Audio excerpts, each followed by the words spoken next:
He's going to reconnect.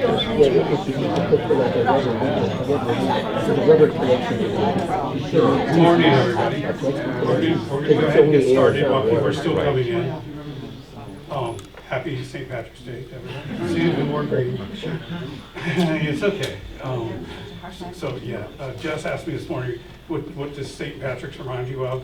And I said the Northern Irish War and the potato famine. And I said, what's it make you think of? And she said, green beer, Dropkick Murphys. So very different perspective. So thanks for coming. This is the third part in our series, and I'm thinking about doing a fourth part where we'll just digest what we've heard over the last several weeks and discuss. I've been asked repeatedly. Unfortunately, we have some Sundays are backed up, but we can see if maybe in the middle of the week we can do that, or some other time where we can just discuss.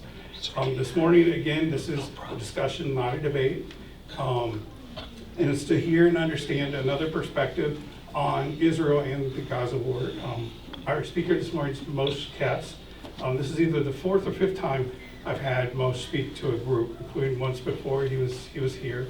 And as soon as we started discussing this as a possible class, I knew to give him a call or to email him because he's very good at this, and he is very passionate. Just so you know about him, he's in the day, he's a real estate, he owns a real estate firm. He owns a cute little store in Whitefish Bay called Yellowwood. If you are interested in buying outdoor gear and stuff like that, it's a great place for that. He's also he's a past chair of the Milwaukee Jewish Federation. And for our purposes, he has a master's in Jewish studies at Case Western Reserve in Ohio. He also lives here half the time, lives there half the time. He's a citizen here, he's a citizen there. And That's Cleveland, Ohio. Israel. I wouldn't bring a native of Cleveland to speak.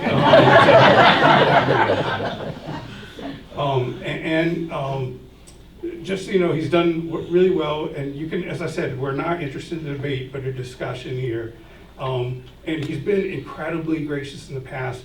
And other groups I've spoken to, people have asked really, really fraught questions. And I remind him every time he comes that the very first question he was ever asked in a group with me was someone who said, "Aren't you people somewhat responsible for the Holocaust since you took most of the jobs during that time?" And he handled extremely well and said, where did you hear this? So we went down that road. And another time, speaking here, he was asked, why don't you people accept Jesus as your Messiah? Which opened a very interesting discussion about what we know and what we don't know. And it was helpful to me to know that many people here need to learn more about Judaism and actually how Christianity and Judaism have interacted over the years. And you know, a sad thing is we're coming up on Good Friday, and that was the day when Christians got all worked up and then would have the date for pogroms in Europe. And so, you know, we have this complicated situation, but Moshe's done a very good job answering those sorts of questions. I'm sure we'll be happy to answer whatever, but we're going to go for 30 minutes, a conversation between us, and then we'll open it up to everybody else. So just ask you to introduce yourself and tell us a little bit about yourself. Thank you all. Thanks for being here. Hold on. He's also an avid hiker and just got back from Patagonia, 4 days there. So if you have questions about Patagonia, he can answer that afterward. Okay? Thank you again. I always like sharing a couple of introductory thoughts just to make sure we're all amenable to this. I've often said that I'm one Jew, no waiting. So anything you throw at me, I really am willing to have a conversation about it, talk about it, because too infrequently we don't have this opportunity where we really just get a chance to just ask anything you want to ask. And believe it or not, I have been asked where my horns are and why I don't wear a skull cap. Sometimes you do, sometimes you don't. Is it because you're hiding your horns? Does anybody know what I'm talking about? When the David, the sculpture was made, and there's little horns on top of his head, was made actually to show the light that was supposed to be beaming out of him. But people actually thought it was the horns that Jews have. That's not uncommon. It's still being actually taught in certain spaces around the world. So yeah, one Jew, no waiting, and I'm more than happy to talk about almost anything. I grew up in Milwaukee, moved to Israel I went to Israel for the first time in 1967. We were there, literally we were en route to, through England. It was June 5th, 1967. That was the day the not yet named Six-Day War broke out. And we were told at Heathrow Airport, you can't go any further. So we played in Scotland and England and went to Stratford-on-Avon and had a wonderful time there. And my dad called the airport to find out 6 days later when the war was over, could we go to Israel? And he said, yes, the war is over, come on. And we literally were the first plane that landed in Israel after the Six-Day War. So as a 7-year-old child, I have extreme memories of what that was like. We went back in again in the summer of 68, went back in the summer of 69, moved there from 1969, ended up staying for 5 years until 1975, 6 years.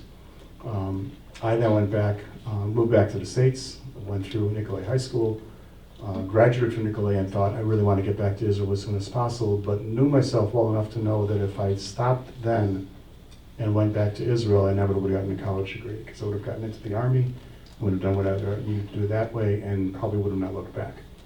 So I stayed here, moved back to Israel in 1984, lived there for an additional 6 years, served in the IDF, worked in some amazing, amazing places, having a really great experience.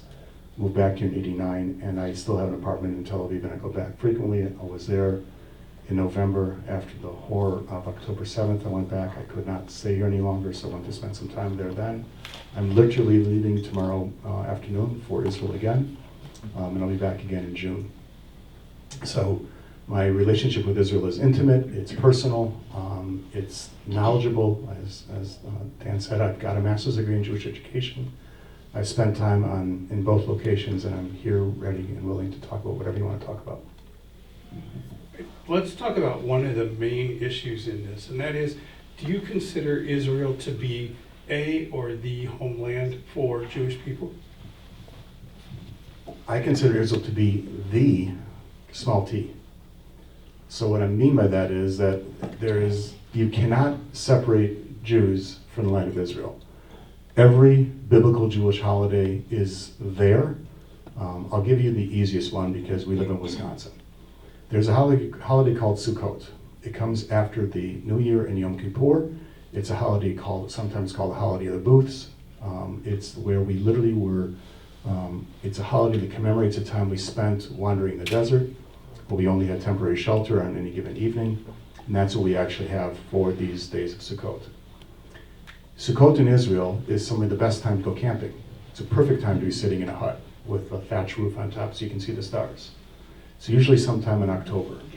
If you're living in Wisconsin in October and you want to celebrate Sukkot, you've got two things to deal with. Neighbors who will be calling the older people in your neighborhood wondering why they're building something in the backyard without a permit. And the second thing is rotten weather.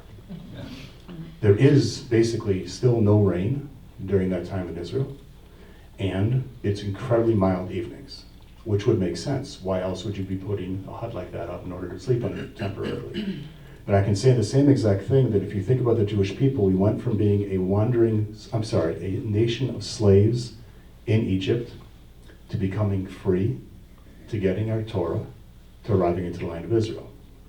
Right? So everybody remember the story that I'm talking about? We'll celebrate again in Passover soon.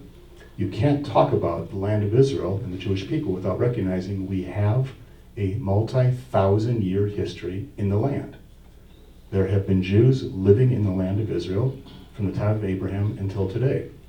There are families that can date themselves back multiple generations. So to deny Israel and the Jewish relationship to the land and not recognizing it as the land of the Jewish people, it absolutely is. We've also tried living in a lot of other places. And no matter how long we were there for, at some point, and I'm using the word collectively, you, didn't let us stay there. That could have been Shushan, now known as Iraq. That could have been any one of 22 Arab countries Jews used to live in, where today there is not, there's not a single one left. In some there are no Jews left, in some there are 5 to 50 Jews left. Yemen, Lebanon, Syria, Jordan, Egypt, all these countries used to have Jews living in them. There's no Jews living there anymore. There was a migration out of those places in 1948 when Israel became a state. They all left. So if you're asking me, are there other places Jews have lived? The answer is yes. For several hundred years, we lived in different parts of Europe. One of them was Poland. 2/3 of the Jews of Poland were murdered during the Holocaust. Not a good place to stay. If you look at the Jews of Germany, there for 480 years. Not a good place to stay during and after World War II. You can take this, by the way, in 1492, Columbus sailed the ocean blue, right? That's what we all knew. 1492 is when all the Jews were expelled from Spain. We were living there for 380 years, right? It's really hard. Excellent, exactly. Grenada, there's like certain places we can talk about in Spain. Toledo, Spain, had tremendous depth Jewish history. We were amongst the highest advisors of the land. And then one day, Queen Isabella said, bye-bye, and kicked all the Jews out. So we could look at the places where Jews were living, and Jews have lived, and called all those places where, is it a center for Jewish life? Absolutely, yes. I consider America a tremendous center for Jewish life. But do I consider it the center for Jewish life? The answer is no, that place is Israel. So I mean, it leads into a question that when the Zionist movement starts with Theodore Herzl, there was, people looked at other areas. There was a look at Argentina, some places in Africa, and the eventual understanding was to go to Israel. But there were Palestinians already there. Do the Palestinians who were there at that time in 1917, the time of the Balfour Declaration, in 1948, is it their homeland too? Let's take 2 steps backwards. Every one of the lands, every one of the countries in the Middle East prior to 1948, let me make it more correctly, between 1939 and 1955, every country in that region became a new state. That doesn't necessarily mean they weren't there beforehand. I'll use Egypt as an example. Egypt, we know, is thousands of years old. Yet much of the population and much of the leadership of the Egyptian people of today has no bearing whatsoever on the original people who were there thousands of years ago. The Hashemite kingdom of Jordan was a gift to the king of Jordan, who was actually not from Jordan, was actually from someplace completely different, but became a state in 1947. If you look at country after country after country, Lebanon, I'm going now, looping those around Israel, Lebanon to the north, Syria to the north, Jordan to the east, Egypt to the south. Every one of those became states in that same time period because they were either once colonialized by either England, France, at one point Turkey, the Ottoman Empire. You can keep going back and saying, well, when were they a state, when weren't they a state? So the answer to the question is, were there indigenous people living in the land? Absolutely. Were some of them Palestinian or Arab, Muslim? Absolutely. Were there also Jews living in the land? Absolutely.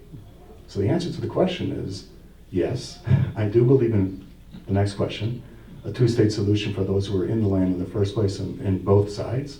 I have many Israeli friends who are today in their 70s, 80s, and 90s who actually have ID cards, 80s and 90s, who actually have ID cards calling themselves Palestinians. The indigenous population living in the land of Israel today were called Palestinians. Do we all know where the name Palestine came from? Palestine was named as an insult to the Jewish people by the Romans, mocking them from the Philistines, who were their archenemy. So they renamed it Palestine. Do you know why I'm called a Jew? Because I'm from the Judean hills. The Judean hills predate all that by about 1,500 years. Do you know why Abraham's called a Hebrew? Because the Hebrew word for la'avor is to pass over. Because he passed over the river Ur to come from where he came from, roughly Iraq today, into Israel. He went over that river. So he's an Ivri, he's a Hebrew. All these words, all these things are rooted in the Hebrew language, and all these words are rooted in Judaism in the land of Israel. But I want to go one step further, if I can. Because if we talk about the history of the land and the people, indigenous people that have been there all along, again, like I said, you cannot separate the land from the religion, from the people, and from everything else. All of the Palestinians that are around today are the only refugee population on the planet post-1948. I'll say that again. The only refugee population today that started in 1948 that are still considered refugees are the Palestinians. Why is that? The answer, by the way, happens to be a five-letter word. It's UNRWA. Right? The United Nations World Relief Association, that's what it is, was created in order to continue allowing the Palestinians to become refugees. Why are there no other refugees anyplace else since 1948? They're citizens of countries where they went to. I should be technically, I'm a refugee of Poland. How many people here were born in the United States? How many people here in the room come from someplace else? Oh, come on, people, you've never been anyplace else? Your grandparents were never anyplace else? Great-grandparents were anyplace else? Thank you. Where were they refugees from? Germany? Switzerland? Oh my God, you're a bunch of refugees. No, I'm serious. I'm being really extremely serious right now. If you want to call the Palestinians refugees, feel free to do so. But at some point, somebody, including themselves, ought to be responsible for the future, besides those that they think should be responsible for them. And I'm very serious about this.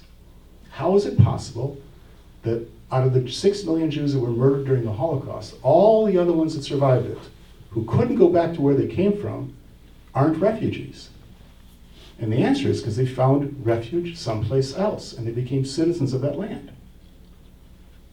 And for those who couldn't find someplace else to go to, you know where they went? To Israel. Because it's for the first time since 1948 that it wasn't a new state, it was a reestablished state of Israel from those times of Abraham, of Isaac, of Jacob, of Moses, of Solomon, of David, of all the memories that we have from the historical biblical stories. They lived there, they had roots, they were background there. So we call the Zionist movement. The Zionist movement was rekindled in the late 1800s. The Zionist movement, heck, I've been praying to Israel since my great, I don't know, back as far as I can go. My Hebrew name is Katz, my last name is Katz. It's the two Hebrew letters, Kaf in Tzaddik, which stands for the high priest. We were, in my background, the high priests of the Holy Temple. So either I'm a refugee from Poland, an American citizen, or I'm in fact a refugee from the High Temple, which I guess somebody in the room may have had some responsibility for, the destruction of. Yeah, we had a discussion about the Jewish revolt, as it's called, in the year 66. Just the number of Jewish people killed. You keep on jumping way ahead of where I want to be. So I'm interested in two things that you discuss, and I'd like to hear. One, as you know, Janan Najib spoke last week, and she referred to the Hebrew Bible, the Tanakh, as a guidebook, not history. And your position is this is clearly part of our history. So that's one question, and then two, if you could discuss just a little bit more the importance of the Holocaust to you or your family or anybody you know in terms of it, and then the establishment of the state of Israel after that. So two questions: one, explain the Bible, and two, could you explain the Holocaust? So let's start with the easy one, the Bible. To deny, I have to say something about Janan. She has succeeded in completely and totally expunging Jewish history from existence. She basically has said in multiple occasions, multiple times, that there is no Jewish history of any value. How can you remove biblical stories from the Jewish people? It's like removing Abraham from anything that ever existed. She has the audacity to say that Abraham, not by the way just she, has the audacity of saying that Abraham is not a Jewish legend. Or she calls it a Jewish legend. Do you know, let's do something different here for a change of pace. How many people know the story of the binding of Isaac? The binding of Isaac. Okay. We know the story, right? It's called the binding in Jewish. Correct. Sacrifice of Isaac. Okay? The reason it's called a binding is, I don't know if you know it or not, he wasn't sacrificed. But, oops. Damn, I probably shouldn't have shared that at the end. Anyway, she doesn't believe it was Isaac who was bound. She believes it was Ishmael. Ishmael.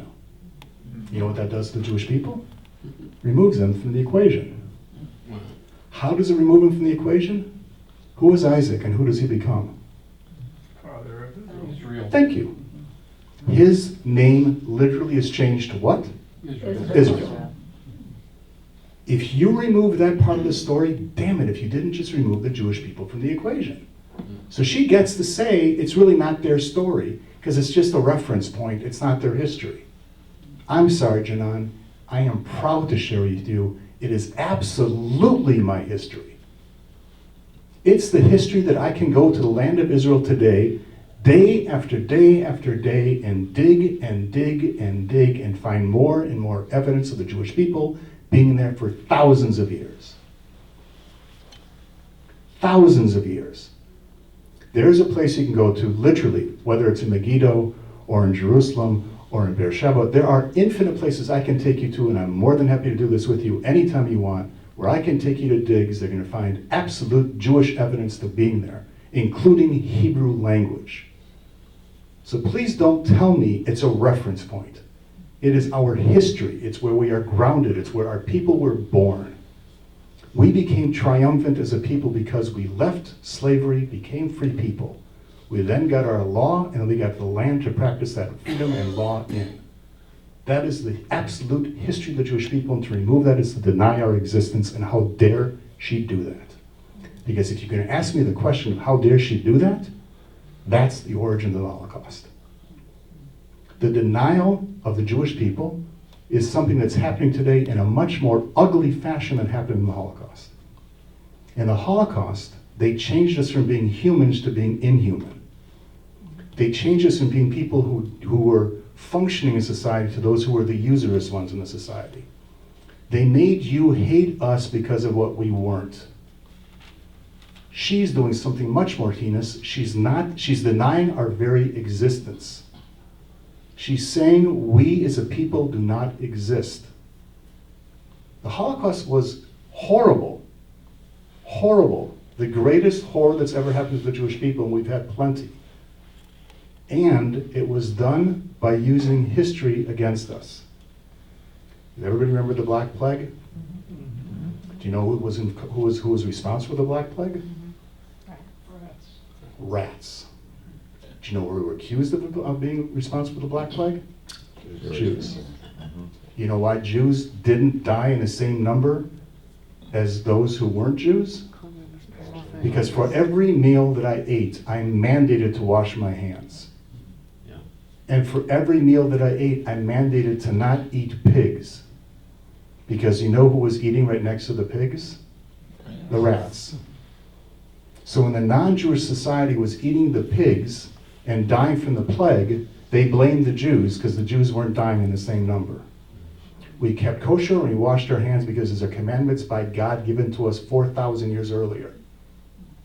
And because of that, we survived, and because of that, we were slaughtered. And Hitler reminded the world, oh, remember them? They're the ones responsible for the plague. If you want to use history against us, fine, but don't you dare expunge our existence. Don't you dare tell me that I don't have a right to be in the land of Israel. And that I'm responsible for every person who's ever lived there before or after me. Even though I'll argue that what they use as these crazy terms against Israel, I'll use the classic, is apartheid, calling Israel an apartheid state. There are no Jews living in Arab countries today. There used to be. There was over 1 million Jews living in Arab lands prior to 1948. None of them are there anymore. Who's the apartheid states? We have Supreme Court justices who are Muslim in Israel. We have heads of hospitals in Israel who are Muslim. We have members of the Israeli parliament who are Muslim. We have Christians that you've all visited in churches in Israel. We have the Baha'i temple in Haifa. We've got infinite opportunities and appearances and places I can show you over and over again that deny every aspect of apartheid. Every Israeli citizen has a right to vote. Every Israeli citizen, in fact, including Muslims, get to serve in the IDF should they choose to. Not everyone is a citizen, though. Citizens in the state of Israel, absolutely every one of them is a state. In the state of Israel. We'll get to those things. No, wait, no, I really want to address that. I really need to address this. Take the mic. Every Arab within the boundaries of the 1967 war in the state of Israel are Israeli citizens. They have the right to vote, and they do. They have free education. They have everything else that every other Israeli citizen has. Those living in Judea and Samaria, the West Bank, those who live in Gaza, completely different story. But those living in the state of Israel absolutely have the right to vote and do. They have benefits of the Social Security system. They have benefits of Medicare in Israel, of Medicaid in Israel. They have all those same exact things as Israeli citizens do. And if anybody's telling you anything different, they are lying through their teeth. Arab Israeli citizens have the same exact rights as every other Israeli citizen. Again, what's happening in Judea and Samaria, or the West Bank as it's called, or the Gaza Strip is a different story. Those are different Palestinian disputed areas, and those areas are in different parts. 100% of Gaza was in Gaza control and Palestinian control. 65% of the West Bank is in Palestinian control. The other 35% that isn't is divided about half and half, where half is half Israeli and half Palestinian, or 3/4 Palestinian and 1/4 Israeli. And in those spaces, by the way, talk about a right to vote. What right to vote have they had in Gaza since they voted Hamas in? What right to vote have they had in the West Bank since they put the Palestinian Authority in? What right to assembly have they had anyplace else? What right have women and gays had anywhere in the West Bank, for that matter, anywhere in the Arab world had? And you have they have the audacity of calling Israel an apartheid state? They have the audacity to attack Jews as being those who are doing what we're doing to the LGBTQ plus community? Give me a break. Find an LGBTQ plus community member in Gaza today. If you find one, don't tell anybody. So, I'm guessing no one here has ever met or talked to, I've met a couple, but most of us have not met or talked to someone who fought in the IDF, who was a member of the IDF. And I know for most citizens of Israel, not all, they're extremely Orthodox Jews who are exempted, well, they aren't participating. Can you tell us how long you were in, what you did, what your role was, and if you fought in any, either the intifada's or in a war or any of those things? I served in the Army starting in 1984, 85, and my service was exceptional. I was because of my age, they didn't want to invest in me because I wasn't 18. They didn't know how long I wanted to serve for. So I started out with what was supposed to be just a 6-month mandatory requirement, just to do what I needed to do and then be done with it. But I kept on adding more, and so I'll do more and I'll do more and I'll do more. So I ended up doing just shy of 2 years of service. Mandatory is usually about 3 at that point. My service included everything from, I was originally a statistician, which was something ridiculous because I hated statistics. But one of the things that I did was really quite fascinating was we set up these different testings that's taken. There's a physical test called a profile test for Israeli soldiers, men and women. 100 would be a perfect body. They give us, there's a joke that there's 3 points off for having a circumcision. So it's actually the perfect body is a 97. It's not true. It is a 97. Is really the perfect number. But perfect. That's actually where it came from. But they take off for asthma. They take off for flat feet. They take off for anything that in fact will impact on a person's ability to be a fighting soldier. I had a 97 profile. The next thing we also did was something called a Kaba or a Tzadach. These are acronym words that help associate a person's sociological background, psychological background, economic backgrounds, all these things that will impact on how they're going to be, again, as soldiers. I had a 54 and a 58, again, the highest scores available. So while they didn't want to invest in me, once I kept saying, I want to do more, I want to do more, I want to do more, they kept throwing more at me. So another point, for another 6 months, I was a visiting psychologist. I had a BA in psychology. I was a visiting psychologist at a women's military jail, where I was responsible for the jailors, not the jailees. So these amazing women who were working at the jail were under my tutelage to learn how different therapeutic ways to dealing with pressure in the intensity of their jobs, and I was with them about 5 to 6 hours a day, between 4 and 5 days a week. I did that for 6 months. It was brilliant. It was wonderful. I was then up on the Lebanese border, actually part-time in Lebanon. This is 1985, so it was actually during the war in Lebanon. And part of that time I spent doing psychological work with shell-shocked soldiers, now known as PTSD. And that time was absolutely brilliant. It was extremely challenging work under extremely challenging conditions with extremely dear and wonderful young men and women. I moved back to the States in '89, and when I went back to Israel in that same year, I had gotten my last called back to reserve duty, and it was to be the person who delivers messages to the families that somebody was killed. And I never did that. It was simply, I already moved back to the States, and I went, you can call usually to deny the service, but I didn't want to deny that one. That would have been just too heartbreaking, so I actually went to the person who sent it to me, who was at once a commander in a different unit, and I went and sat with him and had a great cry and a great talk, and never got to do that. So let's move to an easier topic, Gaza. First of all of us here have heard of Bibi and Benjamin Netanyahu. I don't have a Jewish friend who thinks highly of him. In fact, it makes me wonder how he keeps on getting elected. Before we get into the whole situation that's involving now since October 7th, could you just let us know what's your perspective on Netanyahu? I don't like him. I was a big fan of Bibi, and I'll explain why most of Israel was at one point a big fan of Bibi. His brother was a hero. His brother was the kid who was involved with the freeing of the Jews who were hijacked to Uganda. He was the commander of that unit. He was actually also the only guy that was killed in the raid on Entebbe that freed the people from that horrific situation. Bibi's father was a brilliant man. His mother was an amazing woman. Bibi was known as the prime minister for security. He was also the person that we always could count on, so to speak. But, and this is where everything changes, including those and many of the people on the right wing of Israel, recognize his responsibility to what took place on October 7th.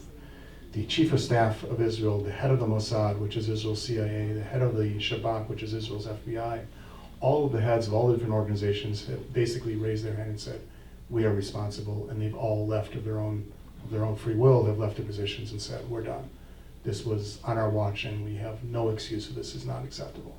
There's only one person who's not taking that responsibility, and that was the Prime Minister of Israel. His name is Bibi Netanyahu, Benjamin Netanyahu, who is not taking responsibility. And that position alone is why many, if not many, most of Israel no longer sees him as a viable solution, as a viable Prime Minister. Most of Israel will be voting him out of office as soon as this calms down enough to have elections. Arguably, the election should be had now. There's really no reason to stall anymore, except that the negotiations are taking place right now, literally with Hamas through Qatar and the United States and many others to free 162 days later the hostages who are still being held. Like I said, 162 days. But I want to take a quick aside to this. We in the States have seen what happens when we have an extreme right and an extreme left in politics.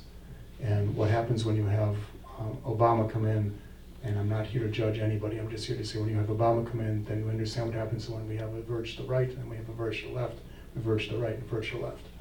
And I'm not here to ask your opinion of Trump, but 75 million Americans voted for Donald Trump the second time, is my comment. So we may not like Bibi, but 75 million Americans voted for Donald Trump a second time. And I don't know how many more are going to count for him on the third time. I find him abhorrent. He is still my president and was my president. I find Bibi Netanyahu abhorrent. He's still the Prime Minister of Israel. And there are very, very strange places we have to be very, very careful with how and what we say what we need to say. Would I prefer somebody else as Israel's Prime Minister now? Absolutely yes. I prefer my left shoe over Bibi Netanyahu as the Prime Minister of Israel today. But that is not a reality. And unfortunately, until that changes, he is the Prime Minister of Israel. So what you're saying is there's an incentive for him to continue what's going on in Gaza because as soon as he moves out, be an election or impeachment or something to remove him. So since Hamas came to power in 2006, 2007, there have been fighting between Israel and Hamas and so forth, but it all changed on October 7th. Can you tell us what happened on October 7th, what that means to you and other Jewish people? I want to take us back to 2005 just quickly, because we really can't understand October 7th until we understand 2005. In 2005, Israel left the Gaza Strip. There was not one Israeli soldier, citizen, Mossad agent, anybody left in Gaza. Mossad is the CIA. The residents were forced, the Israelis. Well, I was going to say, yes, not only did we leave, but we actually were literally forced out. In fact, there was this whole campaign, people wore orange against it to show their support for the people, citizens of Israel around the Gaza Strip and in Gaza. They left. 2005, they were gone.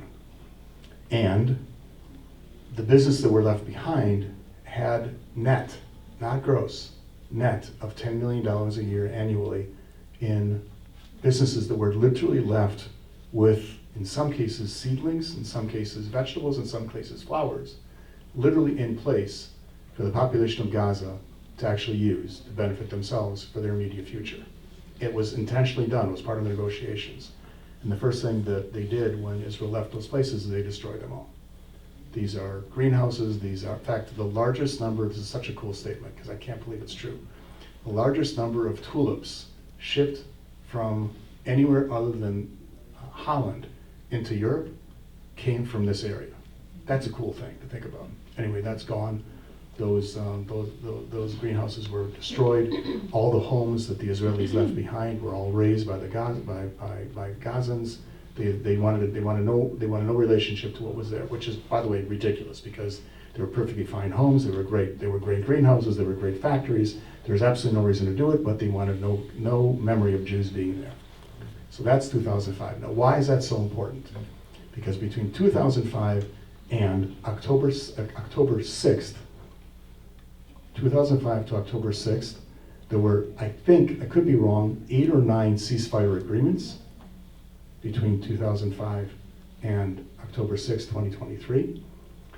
And between 2005 and October 6, 2023, there were over 55,000 rockets launched from Gaza into Israel. Repeat that number again, 55,000 rockets launched from Gaza into Israel, when in fact there were no Jews left in the area. They could have become, what I will argue, and many like me will argue, they could have become Singapore. And if you don't understand what I'm talking about, Singapore's history was a desolate place with nobody ever wanting to go there, and today is one of the highlights of the world to look at as an island space that is absolutely spectacular. They were given, just from this factory, as I said, $10 million annually for their use. They were given literally billions of dollars from US aid, from UN aid, from European aid. They could have taken all of that and made Gaza a highlight of the Middle East. And instead, they used it to create tunnels that, by the way, the citizens could have gone into to protect themselves from the response Israel had to October 7th, but Hamas didn't let them. Right? They wouldn't let their own people into the tunnels they built. And these are tunnels that are longer than the New York subway. There are more tunnels in Gaza than there are in the New York subway system. Let me say that a third time. There are more tunnels in Gaza than there are in the New York subway system. Those subways, these tunnels were built between 2005 and 2023. The New York subway system doesn't work that fast.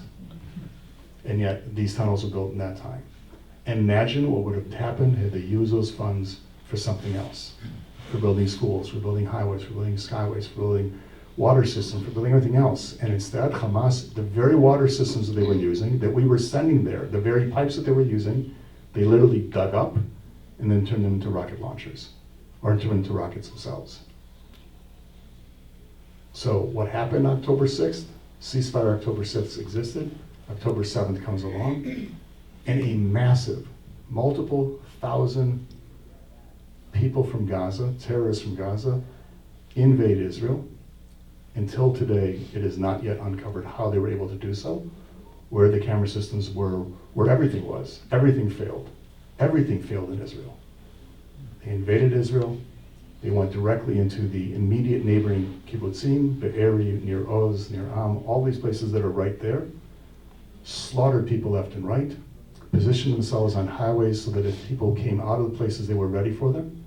We've seen the images of what they did to these cars as they were coming out of them.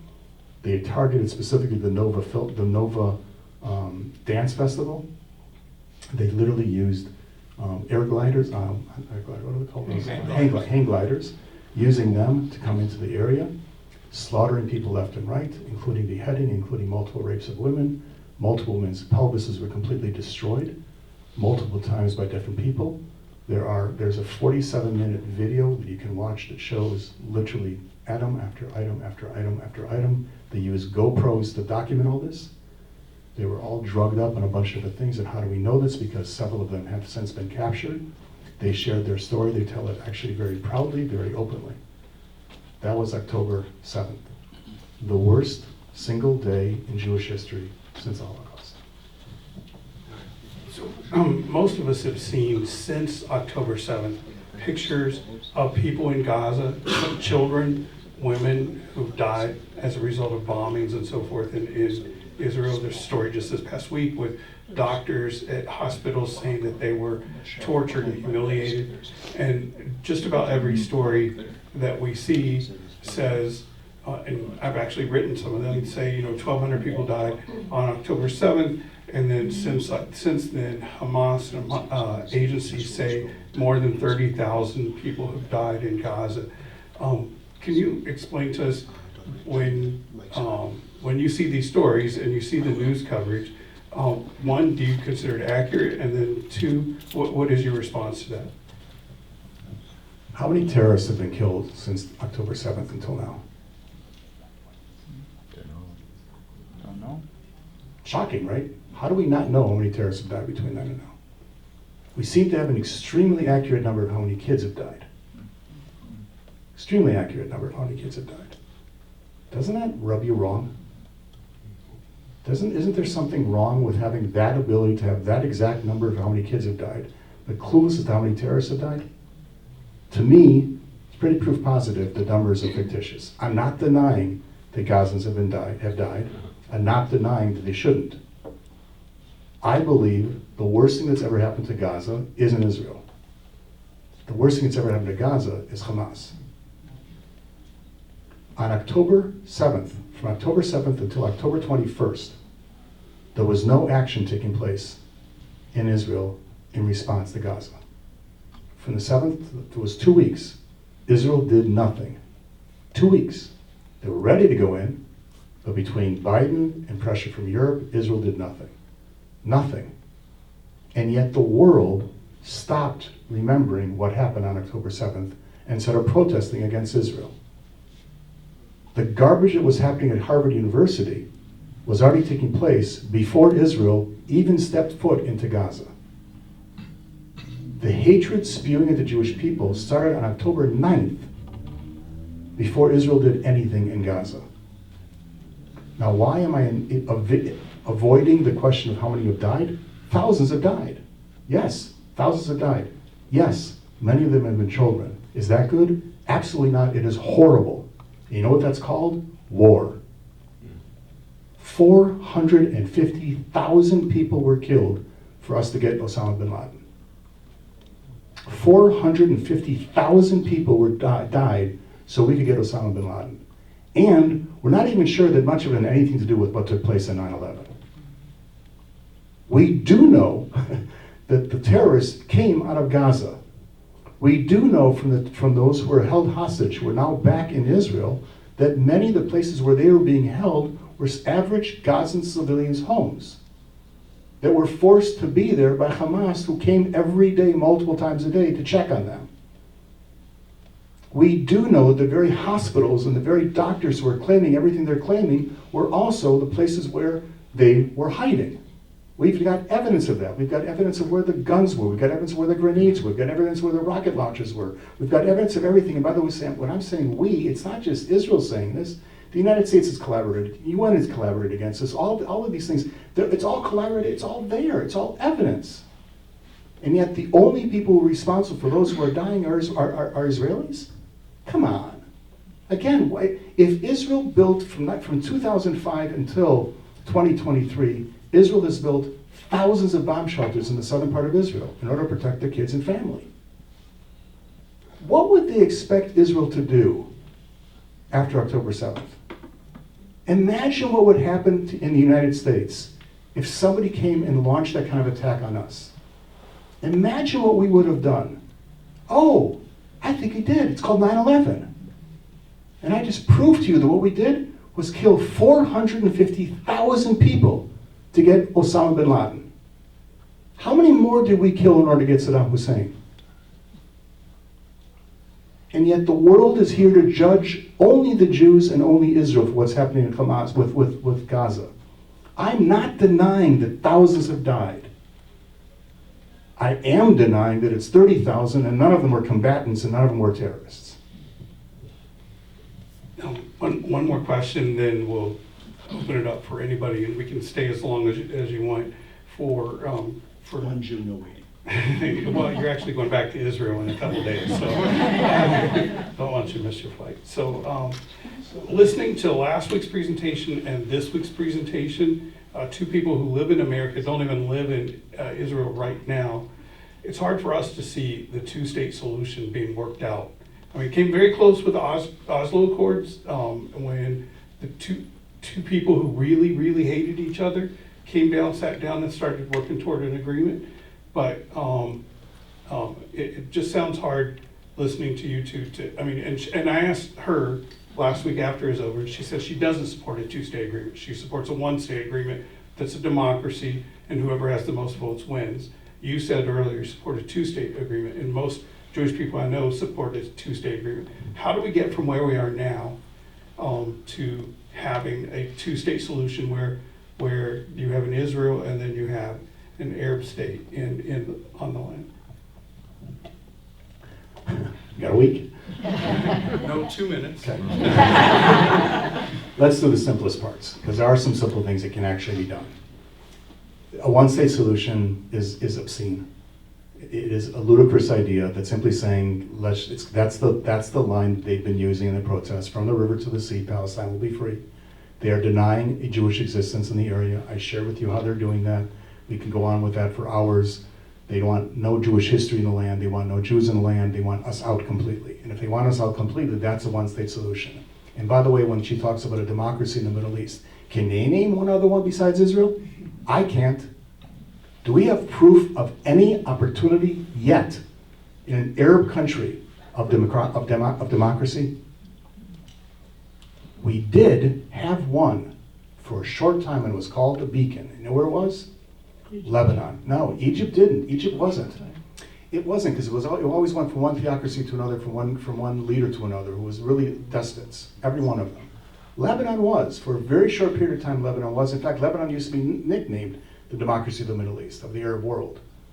Have you been to Lebanon lately? It's completely and totally destroyed and completely and totally taken over by Egypt and Hezbollah and everybody else that's now covered, that's now there.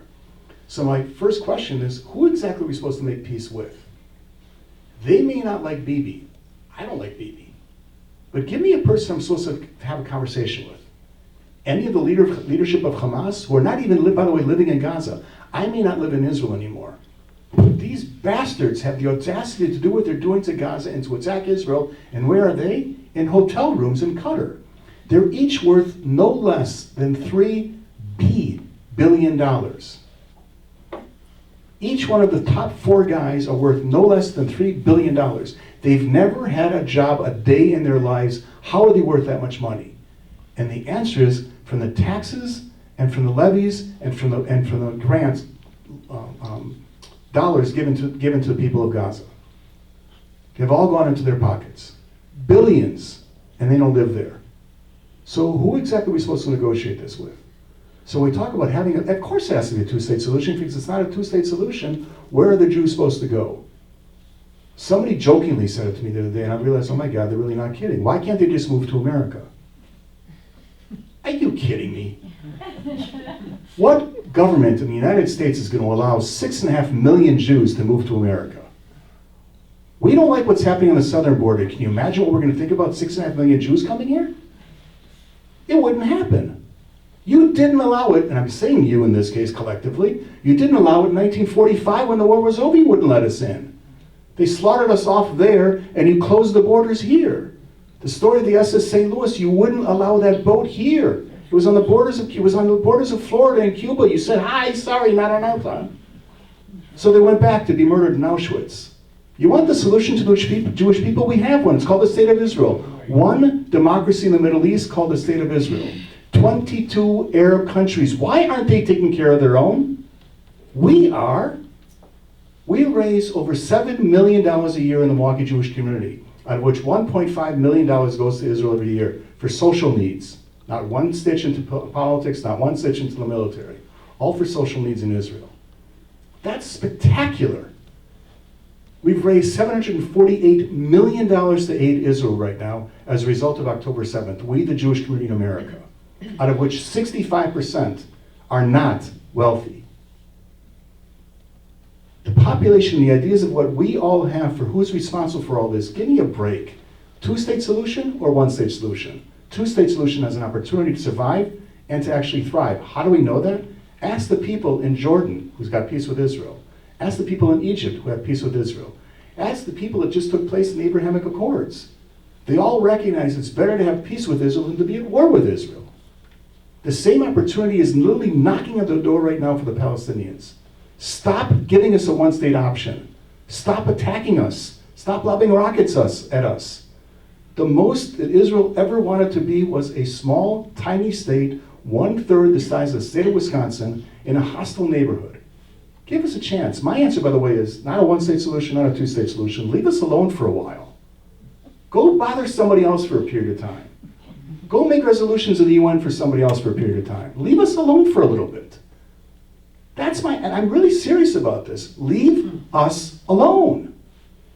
How is it possible there are wars all over the world right now happening, and the only one that's being reported on in CNN is Israel? How many times do people hear protests of what's taking place any place else except for in Israel? How many people here see what's happening on college campuses about any place else except for what's happening in Gaza? How dare you collectively judge me for what I'm doing in Israel as opposed to what you've never done to anybody else? Holding us to what kind of standard? That's not kind of standard. That's being hostile to the very people that lived in that land for, like I said, thousands of years. There's 22 Arab Muslim countries. Take them in. Take responsibility for your brethren the same exact way that I'm taking responsibility for mine.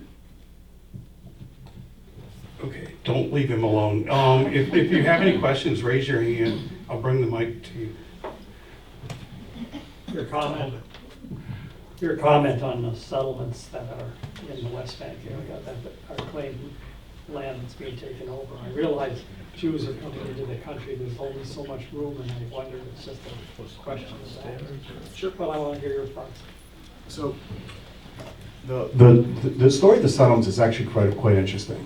The same exact way that we left Egypt, and I think you need to understand, Egypt, the Sinai Peninsula that was given to Egypt was a massive parcel of land, which, by the way, we're also finding out happens to have a phenomenal oil field beneath it. Can you imagine if Israel actually had that oil field? How much more independent it could have been?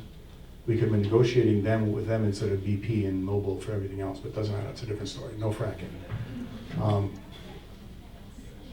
The Jews living in in the Sinai Peninsula, that negotiated peace with Egypt in 1977 were forced out, and they left. Specifically, it was a town called Yamit, which was the last settlement they left from, and they were forced out. They were literally evacuated by the Israeli military. Jews literally kicking Jews out of their own place. Same exact thing that happened in 2005. My answer is, if we really will have a two-state solution, and the Gazans get Gaza, and the Palestinians in Gaza and the Palestinians in the West Bank get theirs, just as there's no Jews in any Arab country, they're not going to be all that happy left with the Jews left in the West Bank area. There will be block areas that will be formed into the state of Israel that will be swapped for land someplace else for the Palestinians. That's what should happen. That's what the Oslo agreements were. And when that time comes, there's no question they will be forcibly evacuated from where they are. Or, by the way, they can continue living there without Israeli help. There'll be no military assistance and there'll be nothing like that. And they'll have no choice but to leave. Who's next? Nobody has any questions? Go ahead. I've read that there are over 5,000 Palestinians imprisoned in Israel. What did they do to end up there? Out of the 5,000 that are there now are either those, there were over 2,500 that we know of in Israel during this raid. So there's approximately 800 of those that came from this last raid on October 6th. That's out of the 5,000. There are others that are cooperating or benefiting Hamas in the West Bank, who are captured that way. There have been multiple stabbings, there have been multiple shootings happening in the West Bank area since all this has happened. So many of them are from that. There's also prior years of, whether it's from Intifada or for anything else, over the course of time, unfortunately, it hasn't exactly been a peaceful area. So just as we have enemy combatants here, by the way, we don't anymore, but we've had them in the past, we have, I think, two relatively speaking decent borders. One's tough, but for the most part, nobody's lobbing rockets at us. When that happens and when you've got those people infiltrating, they're the ones that end up in the Israeli jails. What do you think of I'll get you next. What do you think of the evangelical and fundamentalist groups who pour hundreds of millions of dollars into supporting the state of Israel? And as we know, their theology doesn't actually have Jewish people coming out on top in the end. So We're on top until the end. until the end. Then it changes. Then it gets pretty bad. I say this half jokingly, but it's actually but I'm actually serious about it. Friends are friends, and when you have friends who are supporting you, it's a good thing. I'm pretty confident in where I believe my future is as a human, as a Jew, as a religious person. I'm not bothered by their faith. I'm just not. So if they want to be my friend, come on and be my friend. Yeah, that's a short. Just a couple more questions after this. More of a comment. The United States supplies a lot of money, gives a lot of money to Israel, and a lot of the weapons that Israel has come from the United States. So if I travel somewhere, I'm judged as someone who supports Israel, and yet Israel doesn't want us interfering in what Israel does, and I'm in an uncomfortable position that way, and I would like to be able to say, okay, Israel, you do what you want, but don't make me part of it. There has been hardly ever been a prime minister who's been worse at telling that story than this one. Almost every other prime minister in Israel's history, including Begin, by the way, which for those who remember who are not, he started out as an enemy of the U.S. in the U.S. mind, and turned out to be one of the United States' best friends in Israel, because he was just extremely honest. I agree with you that I don't believe, first of all, I don't think the United States should be meddling in anybody's business. And we've been pretty good at doing that, of not meddling, of meddling. But I also don't believe that we should, the same exact way we give unconditional love to our kids is the same exact way we ought to be doing with our arms. And therefore, when Israel does wrong with it, we ought to be able to say no to them. And I believe personally that Israel has done enough wrong recently that it needs to be responsible for it. And I believe that one of the reasons why our government recently met with Benny Gantz, who was one of the opposition leaders in Israel, is to actually for that very reason. However, the aid that Israel gets from the United States is almost all spent here. I want to say that again. Almost every dollar of aid that Israel gets from the United States is spent in America. Mostly on weapons. Mostly on weapons. Mostly on weapons. But it's also the, I have to use this because it's such a ridiculous story, and I know it to be true because my friend was a person who proved it. My friend's a pilot. When the original F-15 was given to the world to sell, one of the places it got one was Israel. And I don't know if you know it or not, but the F-15 at that point, we didn't have the helmets that we have today. There was a blind spot on the plane. It was a horrific blind spot on the plane because it was on the right side of where tactical weapons are. Israel figured out how to fix the blind spot. And you're not going to believe when I'm telling you what it is. It's a concave mirror, convex mirror that changed it. That was a multi-billion-dollar fix for about 25 cents per plane, literally. It was one of those things, and Israel's had many, many of these things. Israel's use of the M16, what's the M, the gun, the rifle, M16s, was a complete game changer for American use.